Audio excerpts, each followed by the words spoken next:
नमस्कार मित्रों, history research point पर आप सभी का स्वागत करता हूं। आज से एक नई शुरुआत है एनसीईआरटी हिस्ट्री का। एनसीईआरटी हिस्ट्री का मास्टर टेस्ट सीरीज लेकर आया हूं।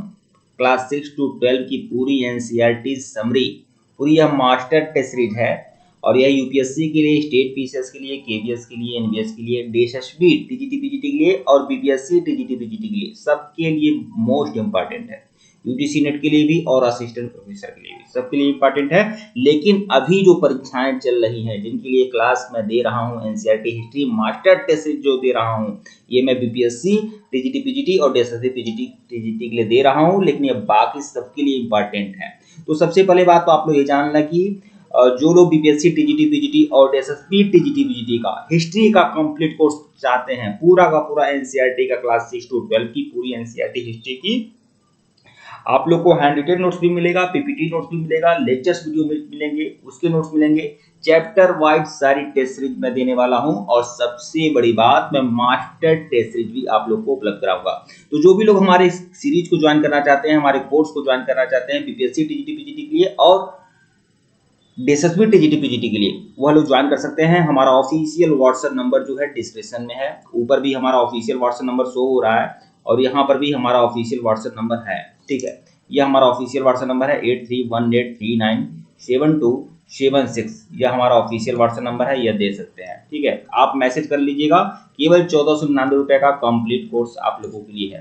ठीक है, पूरी एनसीईआरटी हिस्ट्री का पूरा notes, handwritten notes, PPT notes, lectures video, उसके नोट्स और सारी की सारी टेस्ट सीरीज मिलेगी और मास्टर टेस्ट सीरीज भी आप लोग को मिलेगी बीपीएससी टीजीटी पीजीटी के लिए और डीएसएसबी टीजीटी पीजीटी के लिए। एनसीईआरटी का यह कंप्लीट कोर्स है। आइए शुरुआत करते हैं। मास्टर टेस्ट सीरीज 1, यह पहली टेस्ट सीरीज है और टेस्ट सीरीज संख्या 1 है। बीपीएससी टीजीटी पीजीटी के लिए और डीएसएसबी टीजीटी पीजीटी के लिए कोर्स मैं चला रहा हूं। जितने भी प्रश्न आप लोगों को मिलेंगे बहुत ही ज़्यादा इंपॉर्टेंट मिलेंगे और अगर आप लोग इसे अच्छे तरीके से फॉलो करते हैं तो बेहतरीन परिणाम आपको मिलेंगे परीक्षा में देखने को।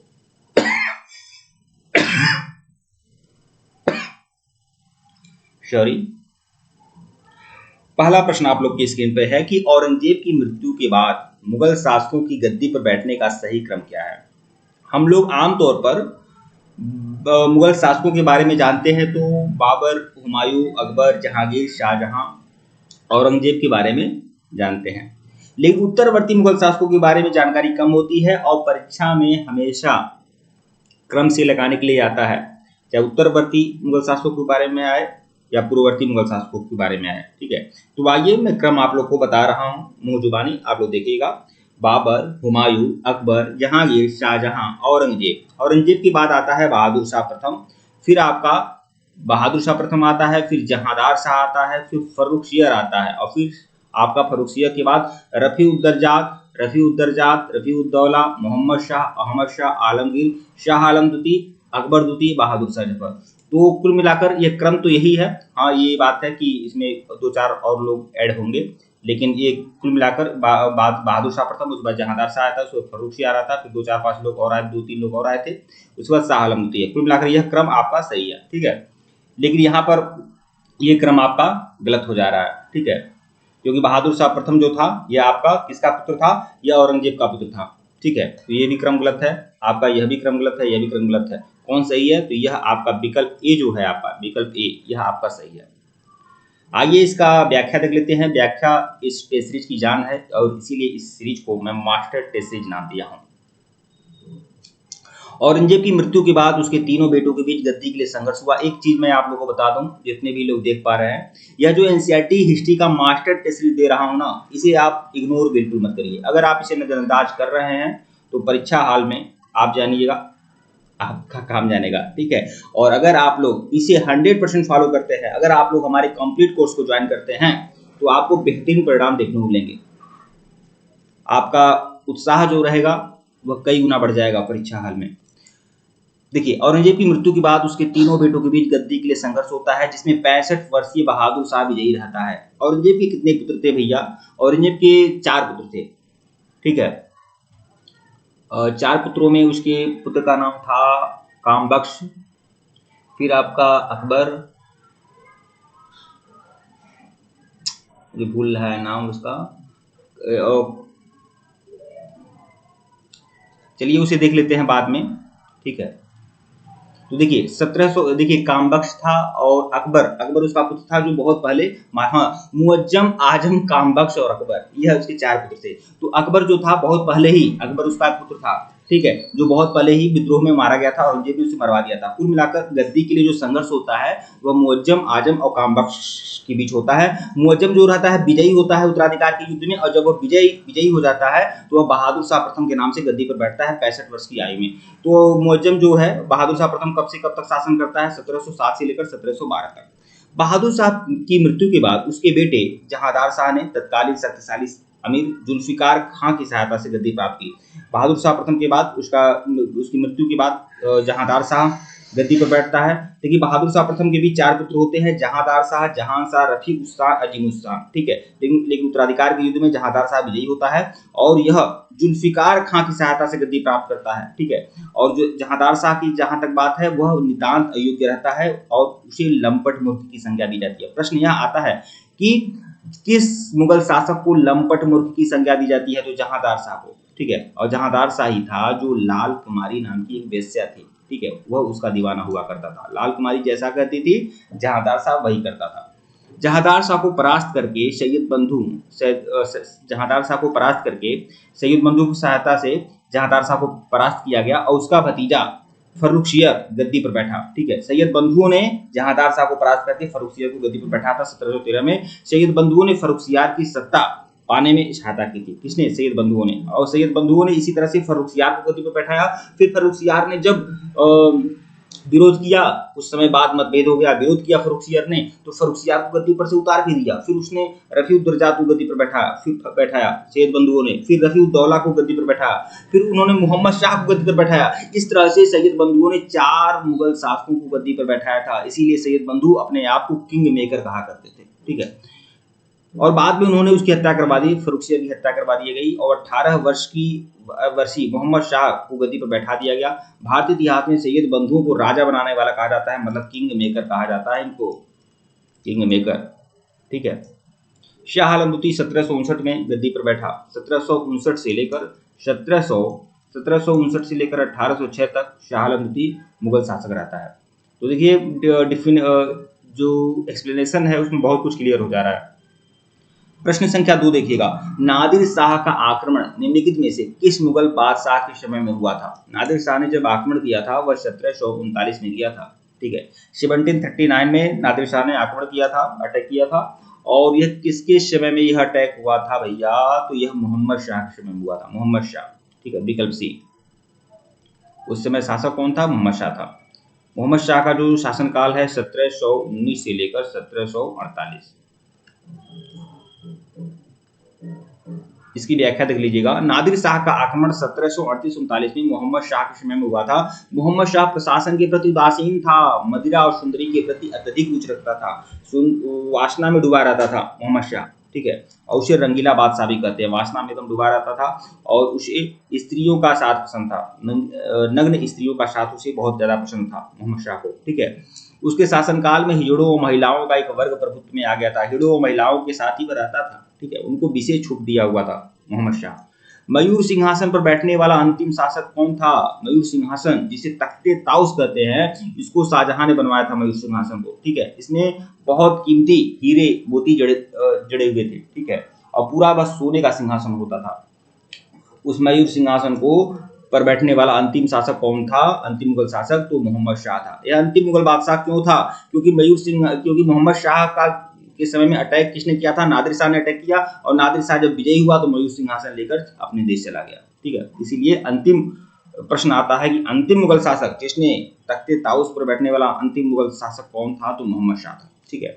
प्रश्न 3 देखिएगा, मुगल शासक जहांदार शाह के संदर्भ में निम्नलिखित कथनों पर विचार करिए। अरे वही जहांदार शाह जो बहादुर शाह प्रथम के बाद गद्दी पर बैठता है और जिसको लंपट मूर्ख की संज्ञा दी जाती है। तो देखिए इसके बारे में कौन सी इस 3 बातों पर विचार करना है। तो देखिए जहांदार शाह ने जुल्फिकार खां की सहायता से गद्दी प्राप्त की थी। यह ईरानी सरदार था जुल्फिकार खां, इसकी सहायता से इसने गद्दी प्राप्त किया था जहांदार शाह ने, ठीक है। इसके समय में जजिया समाप्त कर दिया गया, जजिया इसके समय में समाप्त किया गया था जहांदार शाह के समय में, यह बात है आपका सही है। इसी के शासनकाल में आमेर के शासक जय सिंह को मिर्जा की उपाधि दी गई थी। मिर्जा राजा जय सिंह को मिर्जा राजा की उपाधि दी गई थी। आमेर के शासक जय सिंह को मिर्जा राजा सवाई की पदवी दी गई थी। हाँ, मिर्जा की उपाधि इसने दिया था, जहांदार शाह ने, ठीक है। और सवाई की पदवी बहुत पहले औरंगजेब ने दे दिया था, किसको? जय सिंह को। लेकिन मिर्जा की उपाधि किसने दिया था? जहांदार शाह ने दिया था। 1 2 3 तीनों बातें सही हैं भैया, 1 2 3। और सबसे बड़ी चीज यह जान लीजिए, जजिया कर को समाप्त किया था किसने? जहांदार शाह ने। औरंगजेब ने फिर से लगा दिया था, अकबर ने सबसे पहले अकबर ने समाप्त किया। देखिए जजिया कर का क्या इतिहास है। 1564 में अकबर ने जजिया कर की समाप्ति कर दी। फिर उसके बाद सबसे पहले उसके बाद 1679 में औरंगजेब ने जजिया कर को फिर से शुरुआत कर दिया, ठीक है। फिर 1712 में जहांदार शाह ने जजिया कर को समाप्त कर दिया, ठीक है। इसका एक्सप्लेनेशन देख लीजिएगा। जहांदार शाह ने तत्कालीन सबसे शक्तिशाली शासक जुल्फिकार खां की सहायता से गद्दी प्राप्त की थी। जहांदार शाह के समय में जुल्फिकार खां क्या था? वजीर बना था, ठीक है। अरे भैया, जब जहांदार शाह को गद्दी पर बैठाएगा जुल्फिकार खां षड्यंत्र करके, तो जुल्फिकार खां को भी पदवी उच्च पद तो देगा ना जहांदार शाह। तो जहांदार शाह ने जुल्फिकार खां को क्या बना दिया? वजीर बना दिया, ठीक है। और साम्राज्य को बचाने के लिए अनेक कदम उठाए। इसी क्रम में घृणित जजिया कर को भी समाप्त कर दिया। किसने?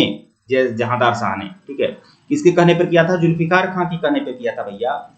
आमेर के राजा जय सिंह को मिर्जा की उपाधि दिया था, किसने? जहांदार शाह ने। और उसे मिर्जा की उपाधि दिया और उसे मालवा का सूबेदार बना दिया। मतलब राजपूतों से भी अच्छे संबंध स्थापित की थी जहांदार शाह ने। किसने स्थापित किया था राजपूतों से अच्छा संबंध? जहांदार शाह ने। लेकिन किसकी सहायता से? जुल्फिकार खां की सहायता से। कुल मिलाकर यह तो आप जानते हैं ना, इसे लंपट मूर्ख कहा जाता है। यह तो कठपुतली शासक था। असली बागडोर किसके हाथ में थी? जुल्फिकार खां के हाथ में थी। प्रश्न 4 देखिएगा। मुगल काल में इजारेदार निम्नलिखित में से किससे संबंधित है? मुगल काल में जो इजारेदार होते हैं वह क्या है? ये किससे संबंधित है इजारेदार? ठीक है, इजारेदार का मतलब क्या है? तो इन चारों को देख लीजिए। तो इजारेदार का मतलब लगान वसूलने वाले जो ठेकेदार होते हैं ना, उनको इजारेदार कहा जाता था मुगल काल में। तो विकल्प ए जो है वह आपका सही है। व्याख्या देख लीजिएगा। इजारेदार उन्हें कहते थे जिसे शासक द्वारा लगान वसूलने का करार किया जाता था। इस व्यवस्था को इजारेदारी व्यवस्था कहा जाता है। इसमें निश्चित दर पर भूभाग राजस्व वसूल करने के बदले शासक इजारेदारों और बिचौलियों के साथ यह करार करते थे कि वे शासक को निश्चित मुद्रा राशि लगान के रूप में दें, ठीक है। मतलब इजारेदारी प्रथा में ये होती थी कि इतने किसानों से लगान वसूल करना है, आप इतना लगान वसूल करके आप राजकोष में जमा करो, बाकी आप किसानों के साथ जितना चाहो लगान, ऊपर का लगान जितना चाहो वसूल करो, लेकिन आप एक निश्चित रकम राजकोष में जमा कर दो, ठीक है। तो एक निश्चित रकम राजकोष में जमा करते थे इजारेदार, और उसके बाद किसानों से जितना ज्यादा लगान वसूल करना चाहें उतना लगान वसूल करने के लिए उनको आजाद छोड़ दिया जाता था। इससे किसानों का उत्पीड़न बढ़ा। हालांकि मुगलों द्वारा इस व्यवस्था को नापसंद किया गया, फिर भी जहांदार शाह के शासनकाल में इसको बढ़ावा मिला। जहांदार शाह के समय में इजारेदारी व्यवस्था को बढ़ावा मिला था, ठीक है। प्रश्न 5 देखिएगा। नादिर शाह के आक्रमण के संदर्भ में निम्नलिखित कथनों में से कौन सा कथन सही नहीं है? बताइए, 4 ऑप्शन है, इसमें से कौन सा कथन नादिर शाह के बारे में सही नहीं है, बताना है। नादिर शाह भारत के प्रति यहाँ के अपार धन के कारण आकर्षित हुआ, सही भैया। मुगल फौजों से उसका मुकाबला करनाल में हुआ, बिल्कुल 1739 में, ठीक है, यह भी सही है। भारत में लूट से प्राप्त धन के कारण उसने अपने राज्य में 3 सालों तक कोई कर नहीं लगाया, ये भी सही है, ये भी सही है। देखिए, उसने शाहजहां के रत्न जड़ित मयूर सिंहासन को नष्ट कर दिया और प्रसिद्ध कोहिनूर हीरा अपने साथ ले गया।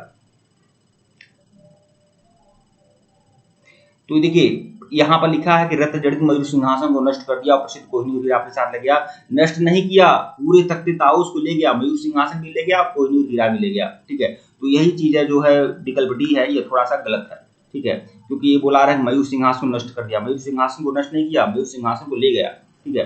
तो ए, बी और सी आपके सही है। कौन सही नहीं है? सही नहीं है तो विकल्प डी।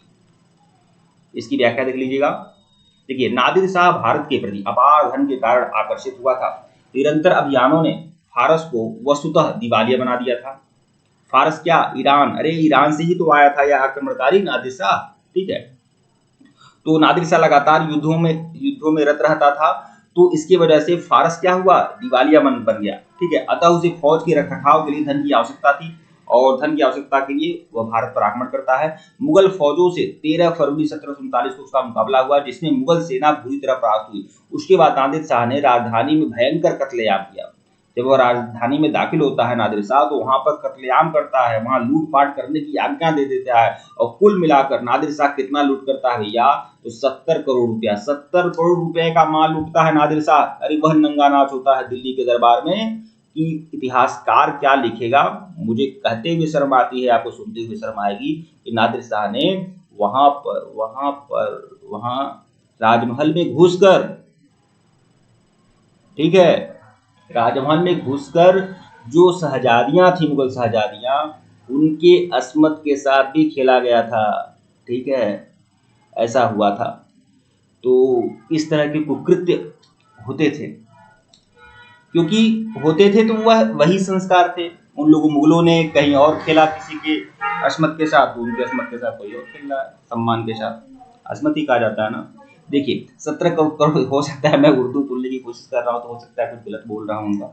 ठीक है, यहाँ पर 70 करोड़ रुपए का माल लेकर गया। ठीक है, उसने अपने राज्य में 3 सालों तक बिल्कुल कोई कर नहीं लगाया। वह प्रसिद्ध कोहिनूर हीरा शाहजहां का रत्न जड़ित मयूर सिंहासन भी ले गया। ठीक है, देखिए 70 करोड़ रुपया का माल ले गया था और 3 सालों तक कोई कर नहीं लगाया था। मतलब इतना ज्यादा। अरे यार आप खुद आप सोचिए, आज की बात नहीं है यह। कितना मेरे हिसाब से 250-300 वर्ष लगभग मान लीजिए कि 300 वर्ष पहले की बात है। ठीक है, और 300 वर्ष पहले 70 करोड़ रुपए का मूल्य आज के परिवेश में आप समझ सकते हैं कि कितना लाख करोड़ के बराबर रहा होगा। ठीक है, मोहम्मद शाह को सिंधु नदी के पश्चिम के साम्राज्य के इलाकों को उसे दे देने के लिए मजबूर किया गया कि सिंधु नदी के पश्चिम का जो भी इलाका है, मोहम्मद शाह शहर स्वीकार करे कि वह इलाका किसका है, वह ईरानियों का है, मतलब नादिर शाह का है। प्रश्न 6 देखिएगा, शाह आलम द्वितीय के संदर्भ में निम्नलिखित कथनों पर विचार करिए। शाह आलम द्वितीय के संदर्भ में निम्नलिखित कथनों पर विचार करना है। देखिए ये जो मैं प्रश्न करा रहा हूं ना, यह प्रश्न अपने आप में काफी महत्वपूर्ण है। खुद देखिए कितना टाइम स्पेंड हो गया और केवल 5 क्वेश्चन में कराया हूं। 5 क्वेश्चन 50 क्वेश्चन के बराबर है। और यह मैं बात में बिल्कुल मैं कह दूं कि आप लोग हल्के में मत लीजिए। अगर आप लोगों ने ठान लिया है बीपीएससी फोड़ना है, एसएसबी फोड़ देना है, बिल्कुल अच्छे तरीके से सिलेक्शन लेना ही है, तो आप हमारी सीरीज को ज्वाइन करें, बाकी आप मुझ पर छोड़ दीजिए। ठीक है, प्रश्न 6 देखिएगा, शाह आलम द्वितीय के संदर्भ में निम्नलिखित कथनों पर विचार करना है। उसे अपने वजीर से जान का खतरा था। किसको? शाह आलम द्वितीय को, जिस कारण अपने शासन के आरंभिक वर्षों में वह राजधानी से दूर रहा। कौन? शाह आलम द्वितीय। इसे बक्सर की लड़ाई के बाद कंपनी का पेंशन याफ्ता बनकर इलाहाबाद में रहना पड़ा। दरअसल बात 1764 में बक्सर का युद्ध होता है। अब बक्सर के युद्ध में शाह आलम द्वितीय और अवध का नवाब और मीर कासिम लड़ते हैं और तीनों के तीनों पराजित होते हैं। किससे? अंग्रेजों से हार जाते हैं तीनों लोग। ठीक है, तो पेंशन याफ्ता बनकर इलाहाबाद रहना पड़ता है शाह आलम द्वितीय को। तो 1 भी सही है और 2 भी सही है। कौन सा कथन सही है भैया? तो 1 और 2 तीनों सही है, मतलब विकल्प सही। व्याख्या देख लीजिएगा आप लोग। शाह आलम द्वितीय को अपने वजीर से जान का खतरा था, अतः भी अपने शासन के आरंभिक वर्षों में अपनी राजधानी से दूर एक स्थान से दूसरे स्थान पर घूमता रहा। उसका वजीर कौन था भैया? उसका वजीर था गाजीउद्दीन, ऐसे उसका वजीर था। ठीक है, उसने राजधानी में दाखिल ही नहीं होने दिया शाह आलम द्वितीय को। शाह आलम द्वितीय का जो बाप था आलमगीर, ठीक है, आलमगीर का डेथ हुआ, उसके बाद शाह आलम द्वितीय उस समय इलाहाबाद में था। ठीक है, और प्रयागराज में था और वहां से वो नहीं आ सकता था, उसको दाखिल ही नहीं होने दिया। और शाह आलम द्वितीय भी डरता था कि अगर मैं दिल्ली में दाखिल हो गया तो उसका कत्ल हो जाएगा। 1764 में बंगाल के मीर कासिम और अवध के नवाब सिराजउद्दौला के साथ मिलकर अंग्रेज ईस्ट इंडिया कंपनी के खिलाफ बक्सर की लड़ाई में हिस्सा लिया था। इसमें अंग्रेजों से हार जाने के बाद वह कई वर्षों तक इलाहाबाद में ईस्ट इंडिया कंपनी का पेंशन याफ्ता बनकर रहा। भैया पहले तो इससे पहले वह ईस्ट इंडिया कंपनी के पेंशन याफ्ता बनकर रहे शाह आलम द्वितीय महाराज। ठीक है, शाह आलम द्वितीय। ठीक है, लेकिन 1772 में शाह आलम द्वितीय क्या करता है? 1772 में मराठों के जो पेशवा थे जिनका नाम बालाजी बाजीराव था, ठीक है, तो बालाजी बाजीराव ने उसे क्या किया? उसको शाह आलम द्वितीय को पकड़कर लाया और दिल्ली की गद्दी पर बैठाया। ठीक है, और वह शाह आलम द्वितीय क्या हो गया? मराठों का पेंशन याफ्ता बन गया एक तरह से। 1772 में मराठों के संरक्षण में ब्रिटिश आश्रय छोड़कर दिल्ली लौटा, परंतु अंग्रेजों ने 1803 में दिल्ली पर कब्जा कर लिया। दिल्ली पर 1803 में कब्जा कर लिया, क्योंकि दिल्ली पर एक तरह से इनडायरेक्टली किसका कब्जा था, मराठों का कब्जा था। और मराठे 1803 में जो युद्ध हुआ था आंग्ल मराठा द्वितीय युद्ध, और उसमें मराठे पराजित हुए, जिससे दिल्ली पर कब्जा हो गया। तब से लेकर 1857 तक मुगल वंश अंतिम रूप से खत्म हो गया। मुगल बादशाह अंग्रेजों के लिए केवल राजनीतिक मोहरा बने रहे। प्रश्न 7 देखिएगा, निम्नलिखित कथनों पर विचार करना है, विचार करिए। निजाम उल मुल्क स्वयं मुगल वजीर का अपना वादा छोड़कर दक्कन चला गया। तो यह दरअसल बात यह था, निजाम उल मुल्क जो था ये मुगल साम्राज्य का वजीर था, और उस समय मुगल बादशाह जो था मोहम्मद शाह, तो मोहम्मद शाह बिल्कुल अच्छे तरीके से काम नहीं कर रहा था, जिससे परेशान होकर निजाम उल मुल्क अपने मुगल वजीर का अपना ओहदा छोड़कर दक्कन चला जाता है। दूसरा, ये तो बात सही है। दूसरा देखिए, अहमद शाह अब्दाली ने पानीपत की तीसरी लड़ाई में मुगल सेना को परास्त किया। अहमद शाह अब्दाली ने पानीपत की तीसरी लड़ाई में मुगल सेना को परास्त किया। तो ये बिल्कुल गलत है भैया, क्योंकि अहमद शाह अब्दाली ने जो सामना हुआ था अहमद शाह अब्दाली का, वह मुगल सेना से नहीं हुआ था, मराठों से हुआ था। ठीक है, तो ये आपका सही नहीं। कौन सा कथन सही है, तो केवल एक, विकल्प ए। देखिए, बादशाह मोहम्मद शाह के ढुलमुलपन मतलब लापरवाही वाले रवैया और सख्त मिजाजी और दरबार में निरंतर झगड़ों से उबकर मुगल वजीर निजाम उल मुल्क ने अपना पद त्याग दिया। भैया हमको साम्राज्य का वजीर नहीं बनना है, और अपनी महत्वाकांक्षों को पूरा करने का फैसला लिया, और 1722 में वो वजीर बना था। ठीक है, और अक्टूबर 1724 में अपना पद त्याग देता है और दक्कन में हैदराबाद रियासत की नींव डाल देता है। ठीक है, स्वतंत्रता की घोषणा कर देता है, और हैदराबाद रियासत चल जाता है और वहां अपने की स्वतंत्रता की घोषणा कर देता है। अहमद शाह अब्दाली नादिर शाह के सबसे काबिल सेनापतियों में से एक था। उसने मुगल साम्राज्य में कई बार लूटपाट की। उसने अपने स्वामी के मरने के बाद, देखिए पहला आक्रमणकारी कौन था, नादिर शाह मोहम्मद शाह का किला के समय में अटैक करता है, 70 करोड़ का माल लूट कर जाता है। ठीक है, उसके बाद 1761 में आपका अहमद शाह अब्दाली का आता है। तो देखिए, अहमद शाह अब्दाली नादिर शाह का सबसे काबिल सेनापतियों में से एक था। उसने मुगल साम्राज्य में कई बार लूटपाट की। उसने अपने स्वामी के मरने के बाद अफगानिस्तान पर अपनी सत्ता कायम करने में सफलता प्राप्त कर ली। 1761 में मराठों को पानीपत की तीसरी लड़ाई में हराया। इस हार से मराठों की इस महत्वाकांक्षा को बड़ा धक्का लगा। वे मुगल बादशाह पर नियंत्रण रखेंगे और देश पर अधिपत्य कायम करेंगे। मतलब मराठों को अब लग गया, पहले तो ये लगता था कि अब मुगल को बाहर निकालेंगे या मुगलों का स्थान कौन लेगा, मराठे लेंगे, लेकिन पानीपत के तीसरे युद्ध में मराठे जब हार गए तो अब यह भी संशय खत्म हो गया कि अब मराठे इस देश के वारिस नहीं है। ठीक है, मतलब मराठे अब दिल्ली पर राज नहीं करेंगे, यह पता चल गया। प्रश्न 8 देखिएगा, निम्नलिखित में से कौन मुगल साम्राज्य का अंतिम बादशाह था। मुगल साम्राज्य का अंतिम बादशाह तो वह है बहादुर शाह जफर। बहादुर शाह जफर को हम बहादुर शाह द्वितीय कहते हैं, तो विकल्प बी जो है आपका सही है। एक बहादुर शाह प्रथम था और एक बहादुर शाह द्वितीय। बहादुर शाह प्रथम जो था वह शाहजादा मुअज्जम था। जब गद्दी पर बैठता है तो बहादुर शाह प्रथम के नाम से गद्दी पर बैठता है, और वह जो बहादुर शाह प्रथम था वह औरंगजेब का पुत्र था। और यह मुगल बादशाह, अंतिम मुगल बादशाह बहादुर शाह द्वितीय अर्थात बहादुर शाह जफर, ठीक है, अंतिम मुगल सम्राट था। इसके पिता का नाम था अकबर शाह द्वितीय। ठीक है, इन दोनों का कार्यकाल ध्यान रखिएगा। शासनकाल 1837 से 57, यहाँ 1806 से 37। प्रश्न 9 देखिएगा, निजाम उल मुल्क आसफ जाह के संदर्भ में निम्नलिखित में से कौन सा कथन सही नहीं है। वही निजाम उल मुल्क जो 1724 में हैदराबाद रियासत की स्थापना करता है, स्वतंत्रता की घोषणा कर देता है और मुगल साम्राज्य का वजीर का पद त्याग देता है, उसी के बारे में बात हो रहा है। उसने हैदराबाद की स्थापना की, बिल्कुल सही है। उसने केंद्रीय मुगल सत्ता से अपनी स्वतंत्रता की खुलेआम घोषणा कर दी, यह भी सही है। उसने दक्कन में स्थापित अपने राज्य में मुगलों के नमूने पर जागीरदारी प्रथा चलाई। उसने दक्कन में वन मिनट देखिए, ये आपका गलत है। उसने केंद्रीय मुगल सत्ता से अपनी स्वतंत्रता की खुलेआम घोषणा कर दी। देखिए, उसने स्वतंत्रता की घोषणा जरूर किया था, लेकिन वह मुगल साम्राज्य की अधीनता को स्वीकार करते हुए घोषणा किया था उसने। ठीक है, मतलब अगर मुगल बादशाह मोहम्मद शाह उससे लड़ता तो बिल्कुल मोहम्मद शाह अकेला हार जाता, जीतता नहीं। ठीक है, और इसीलिए जब उसने अपनी स्वतंत्रता की घोषणा कर दिया और मुगल साम्राज्य की अधीनता को स्वीकार करते हुए घोषणा किया, तो मोहम्मद शाह बिल्कुल मान गया, क्योंकि उसको पता था कि अगर मैं लड़ूंगा तो हार जाऊंगा। ठीक है, तो देखिए, इसने केंद्रीय मुगल सत्ता से अपनी स्वतंत्रता की खुलेआम घोषणा नहीं किया, उसने अधीन रहते हुए घोषणा की कि यह मैं जरूर सूबेदार हूं, लेकिन यह मुगल साम्राज्य को मैं मानता हूं, मुगल सम्राट को मैं मानता हूं। ठीक है, यही बी आपका सही नहीं है। बाकी सी और डी दोनों सही है, देख लेते हैं। इसने दक्कन में स्थापित अपने राज्य में मुगलों के नमूने पर जागीरदारी प्रथा चलाई, सही है। इसकी मृत्यु के बाद कर्नाटक के नायब सूबेदार ने स्वयं को दक्कन के नवाब के नियंत्रण से मुक्त कर अपने पद को वंशानुगत बना दिया। मतलब देखिए, हैदराबाद रियासत के अंदर कर्नाटक के नायब सूबेदार होते थे, ठीक है, और कर्नाटक के नायब सूबेदार ने भी अपनी स्वतंत्रता की घोषणा कर दी जब निजामुल मुल्क की मृत्यु हो गई, ठीक है। तो यह आपका सब सही है, केवल बी ऑप्शन आपका सही नहीं है। व्याख्या देख लीजिएगा। निजामुल मुल्क आसफ जहां ने 1724 में हैदराबाद राज्य की स्थापना कर दी। उसने दक्कन के वायसराय का खिताब प्राप्त किया। उसने केंद्रीय सरकार से अपनी स्वतंत्रता की खुलेआम घोषणा कभी नहीं की, मगर उसने व्यवहार में स्वतंत्र शासक के रूप में काम किया, ठीक है। उसने दक्कन में मुगलों के नमूने पर जागीरदारी प्रथा चलाकर सुव्यवस्थित प्रशासन स्थापित कर अपनी सत्ता को मजबूत किया, ठीक है। कर्नाटक मुगल दक्कन का एक सूबा था। अब देखिए, मुगल दक्कन का ही एक छोटा सूबा था कर्नाटक, ठीक है, और वहां पर भी एक नायब सूबेदार होता था, और इस तरह से हैदराबाद के निजाम के अधिकार के अंतर्गत ही आता था क्या, कौन सा, कर्नाटक का नवाब। मगर जब जैसे ही निजामुल मुल्क की मृत्यु हुई तो कर्नाटक के नवाब ने भी अपने को स्वतंत्र मान लिया।